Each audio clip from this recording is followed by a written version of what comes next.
When I was a kid, my first ever computer was the Commodore 64. I'd heard about computers from reading some magazine articles, but at the time, never exactly quite understood what computers could do. My brother would tell me, you can use it to play games on. You could also use it to practice typing and do all your math homework on, or even turn it into a musical instrument. But when it was my turn to use the C64, when I turned the system on, all I could see was this.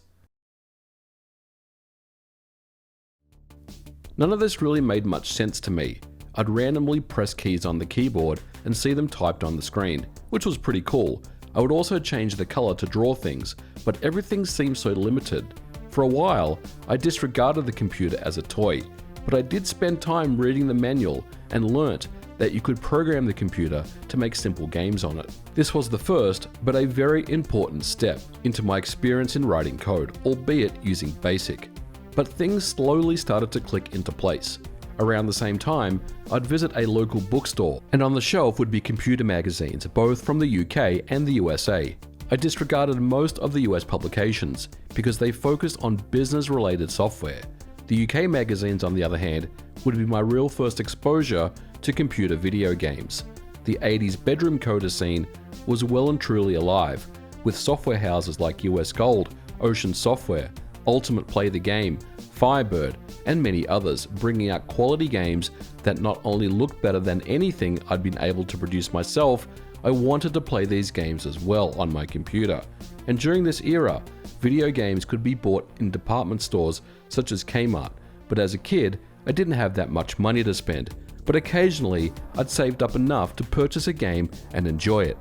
Now it's important to note here that the storage that I was using was not a disk drive, it was in fact a tape drive. And it made me wonder, what if I could make a copy of this cassette onto a blank tape? Of course, I felt like I was the only person in the world who had this idea, but as it turns out, I surely wasn't. Now at the time, I was in high school during this era, and there were many other kids with C64s, and they too had tape drives. It wasn't long before we had a piracy duplication ring going on. We would take turns in buying an original game, usually a high-profile new release, and then one of my friends in the group had an expensive stereo system with dual tape decks, and we would duplicate these games for the rest of the group. Before too long, we would be putting 20 to 30 C64 games on a C90 cassette like it was a mixtape. This, of course, would be my first ever experience with software piracy. Later on, I'd noticed that some of the games had these intros in them that didn't look like they were part of the original. These things, known as cracktros, would come from other kids at school who had gotten hold of games via other people. One weekend, I went to a local market in Melbourne, and there was one vendor who was selling C64 games. Awesome, I thought, maybe I can get a good deal on these games.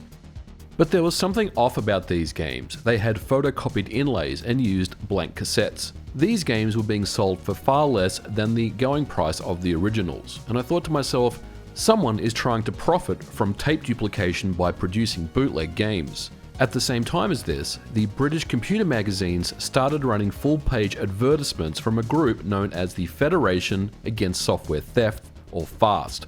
These ads were meant for shock value and even offered rewards for turning in software pirates. I will say at the time I was quite young, and these ads did have an effect on me. After all, what if I was locked up for pirating Commodore 64 games? It does seem a little silly these days, but FAST would run advertising in many UK games magazine, and it was at this point I realised what software piracy was. But personally, I never felt like I was doing anything wrong because I wasn't selling or profiting from it.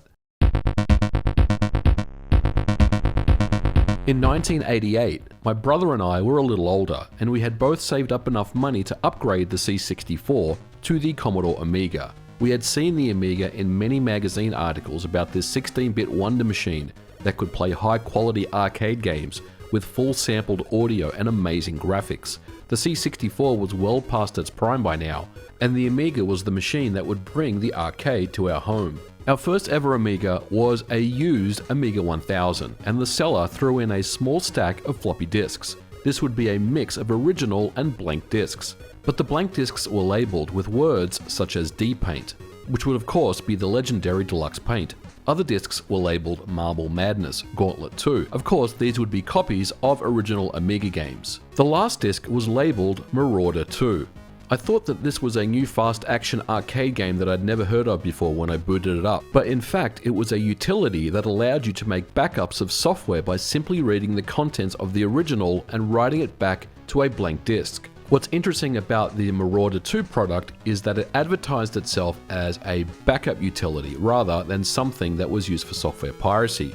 And also interesting is that this product, Marauder 2, was a commercial product that was sold in retail stores in North America. This was something that was quite unheard of for me at the time. A tool that basically allows you to copy your own discs seems like it may have some issues being sold in a retail capacity, but it was, and it was legitimate. To test out the Marauder 2 software, I bought a box of 10 blank floppy disks and made a backup of the disks that were already given to us when we bought the Amiga 1000. This software seemed to work very well, but then something interesting happened.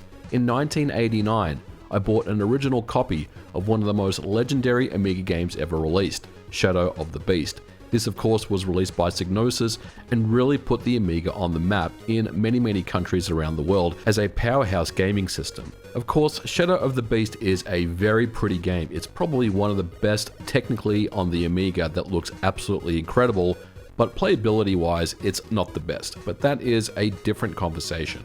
When I bought Shadow of the Beast, I decided that I didn't want to ruin or mess with the original discs, so I put the discs into Marauder 2 and tried to make a copy of them. Unfortunately, Marauder 2 was not able to. It simply said error. And I wasn't really sure why this was the case. After all, Marauder 2 was advertised as a backup program. But what I didn't realize, and I would quickly soon realize, was that many Amiga games, almost all of them in fact, had some form of copy protection. Just like the old days back in high school with the Commodore 64, all of my friends owned Amigas, and it wouldn't be long before we started swapping discs.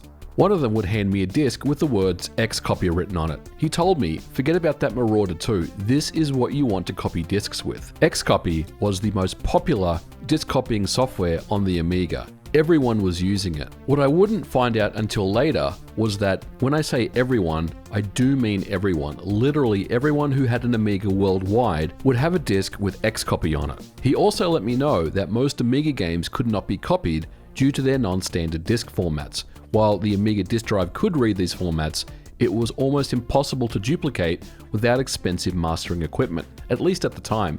But it didn't really matter, because Amiga piracy was so rampant and widespread that it was so easy to get a hold of these copied discs. These discs were already cracked with their protection removed. This meant that XCopy was used to duplicate discs, and if you had multiple disk drives, you could quickly make many duplicates of games at the same time. Amiga piracy was everywhere and it ran rampant, and in many ways made up part of the fabric that made the Amiga what it is. It sat right next to the demo scene as something that everyone would experience at least in one point or another, and I can't think of a single person who owned an Amiga that legitimately bought all their software.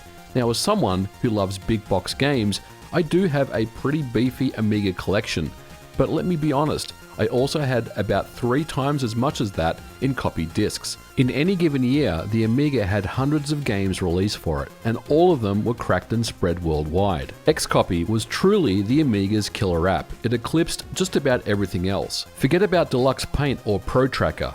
Everyone had a disc with XCopy on it. It's as simple as that. The XCopy user interface is so well known and popular that even those that didn't even own an Amiga knew exactly what it was.